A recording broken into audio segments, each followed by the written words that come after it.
Good morning, everyone. A short time ago, TRC issued a media statement. In that statement, the CEO said, "We've provided the Crime and Corruption Commission with our corrupt conduct assessment report regarding previous allegations which were found not to be substantiated." It was TRC who found those allegations not to be substantiated for self-referral to the CCC. This did not relate to the extensive complaint referred to Council to investigate by the Crime and Corruption Commission in December last year. It referred to Council's decision in August not to self-refer a complaint. What the CEO failed to respond to was the fact the information TRC used as justification within that form to not self-refer themselves to the Crime and Corruption Commission was false.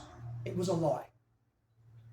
In fact, TRC themselves state within the report, although the allegations, if proven, could amount to corrupt conduct, the decision maker, TRC, is in possession of information that indicates that the allegations are not accurate. The information used to make that decision, in part revealed yesterday, was a lie, and there's more to come. It is clear that TRC never thought this document would see the light of day. It's clear that some, including the CEO, apparently don't believe I'm in possession of that document. They're about to be surprised. The CEO then refers to the bombshell that I dropped yesterday. That fails to address the actual facts of the matter. That the wrong engineer from the wrong firm was asked to report on the wrong report. TRC then misrepresented that information to suggest that the engineer had responded to their own report, thus negating public safety risks. It is truly mind-blowing that even now TRC is trying to deny, deflect, and avoid responsibility for what's occurred and cover it up. The CEO has described my allegations as baseless, yet is unable to name a single allegation that is untrue, instead resorting to spin and further misrepresentation. Up until now, I've elected not to name names. That ends now.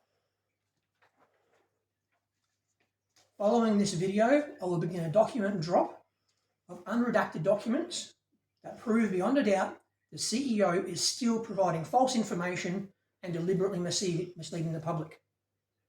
To the Mayor, the most senior elected official in Council, man up. Your silence is deafening. It is time to act now. Councillors, you were elected to do a job. It is about time you demand accountability from council officers, including the most senior officer, the CEO.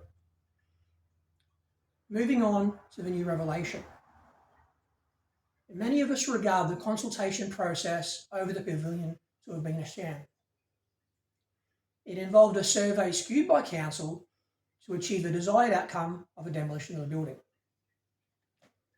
TRC repeatedly stated the pavilion cannot be repaired.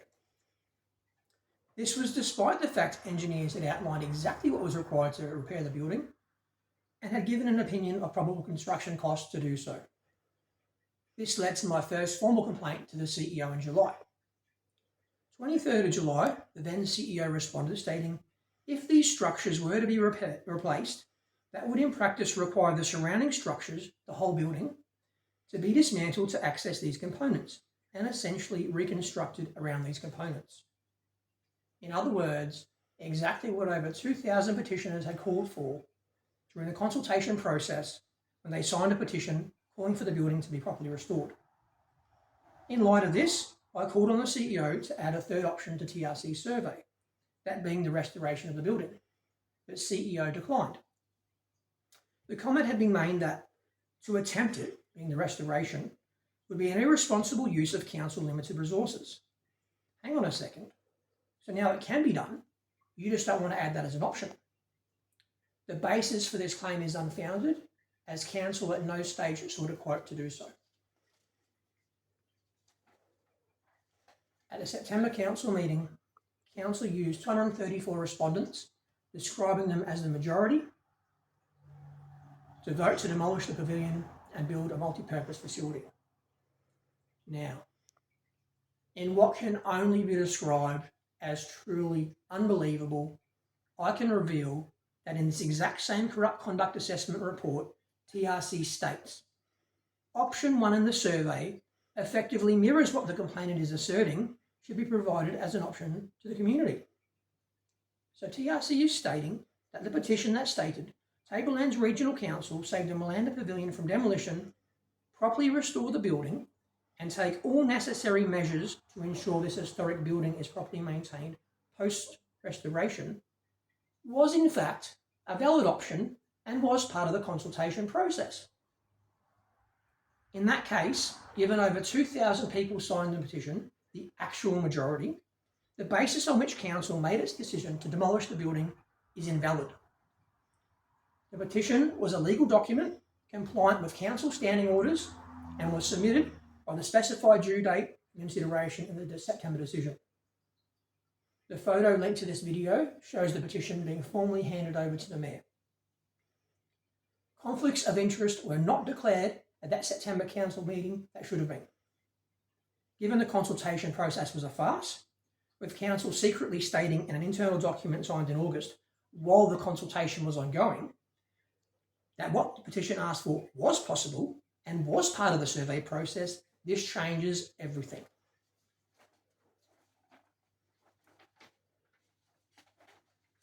Yet again, TRC has provided false or misleading information to the Crime and Corruption Commission, an offence under Section 218 of the Crime and Corruption Act that carries a penalty of up to 1 year imprisonment.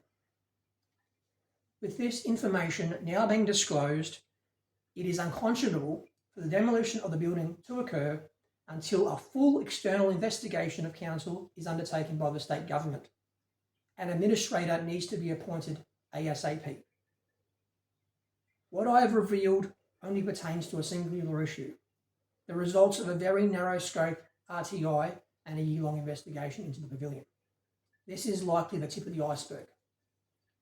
Given the extent of misconduct exposed, which based on TRC's own wording likely meets the threshold for corruption, it is incumbent on the State Minister to investigate if false information has been provided to the Crime and Corruption Commission over other matters.